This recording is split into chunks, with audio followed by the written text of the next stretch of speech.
Okay. All right. Just now, Jeffrey. Looks like it's a comedy. Looks Kind like it's of a South local. African. This is a Yeah, South African film, right? yeah. Because I see the guy with the beard at the back. I know that guy. Guys are African, yes. Yes. How much do you think that's gonna make? Dog.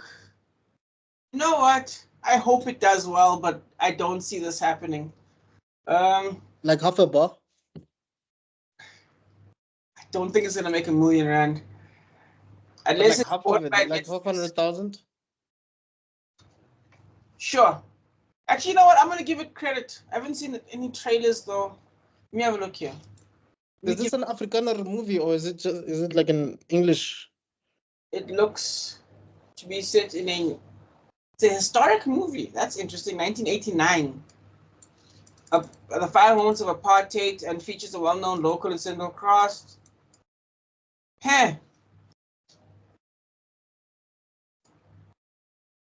It's a pre-apartheid. It's a post-apartheid. It's just a pre-end of apartheid American Pie.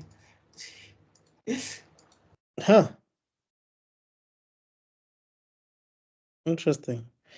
Do people have an appetite for an American Pie type of movie in this day and age? Um, I think it's a tricky one because again, that middle market is where they make their money. It doesn't exist anymore. Right. Which is why I think comedies, if you notice, comedies are struggling right now. Yeah. Like you couldn't make a hangover like you could before anymore. Not just Yeah, because because I mean everything is PC now, right? not So just that. Yes, well, actually no, that's 100% correct. But not just that.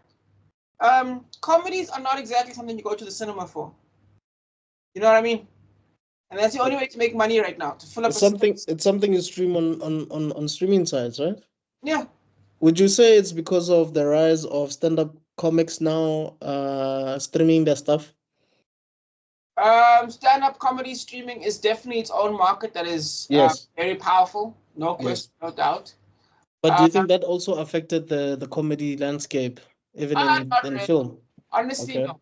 I All think right. what happened was they the type of comedy that people used to watch.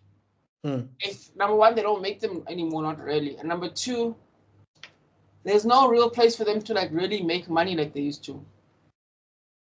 Like and like something has to be really good to make money. Good example being funny enough, Minions. People really like Minions. People really like what's Yeah, it the called? kids. Yeah, Puss in Boots. The Yeah. sequel was a masterpiece and that Mm. fooled cinemas. But now look at Disney. 100 million lost, 150 million lost. They've Disney has made a loss in recent years, eh? A huge loss with who's this guy again? Indiana Jones yeah, being one of them. One of the absolutely. biggest losses. Yeah. But the idea is like I'm linking it to comedies because there's like a market for that kind of thing, and the Right. people aren't going there anymore. Movie tickets are too expensive to watch a comedy. Hmm. Are you spending 180 rand to watch someone tell you a joke for 2 hours? Yes. You know what I mean? I mean, someone like Chris Tucker was such a big office draw, a big box office draw, because I mean, when you watch like rush hour movies, for instance, Mm-hmm. you didn't mind spending that much money to laugh while watching Chris Tucker. You Yeah, know but what I that was mean? 20 years ago. You know what That I was mean? 20 years ago. Yeah. Rush Hour 4 will make money because of what you call it because we all know what it is and it's reliable IP. We know we will go. Yeah, but yeah, look, Rush Hour 3 was horrible though, hey? I wouldn't say horrible. It wasn't good, but it wasn't horror. It wasn't the worst. Well, I bet you. When was the last time you watched it? Dude, Rush Hour plays so many times on DSTV. I don't even remember the last time I watched it. Probably late last year. Oh, okay. Because there's one thing I've noticed. I've started binging a lot of old movies. Hmm. A lot of them hold up better than even I remember, dog. No, I no, 100%. I don't know. I just think if you watch the first Rush Hour, which I still consider the best one, and you watch the second one, which is a great sequel to the first one, just not the same, but it is really good. It holds up. yeah. The third one just really feels watered down. I know it's still directed by Brett Renner, don't get me wrong, but I don't know, just something was missing there.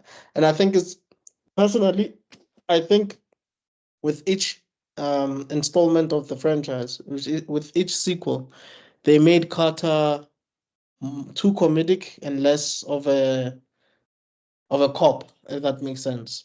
You're talking Like about factorization. Yeah. it's as if you're watching him for the comedy and no longer for his role as a detective anymore. Yeah. Yeah, Where they start to make him like, there's a name for that, where you start to make a character too much of his quirks and not enough of his character. exactly. It's called Exactly. factorization, named after Ned Flanders from The Simpsons. Uh-huh. In the beginning of The Simpsons, Ned Flanders was actually a kind of a realistic, calm guy. That you mean you're talking about the neighbor, right? The Christian neighbor. Neighbor, yes. Yeah. Now he was just the neighbor before, who was also Christian. But now Right. he's the Christian neighbor, and that's all he is now. Oh, I get you. He I was get you. very different. He was a normal person. Right. But I mean, the same thing happened with Homer as well. If you remember, Homer was not as stupid as he eventually became. Exactly. Yeah. But Yeah. it got the name Flanderization because it was so noticeable with Ned Flanders. Like it was, Right. holy cow, this is getting ridiculous. Right. Right. Yeah. Okay. Yeah, that's just So now, Jeffrey. we said what, 500,000? Yeah, sure.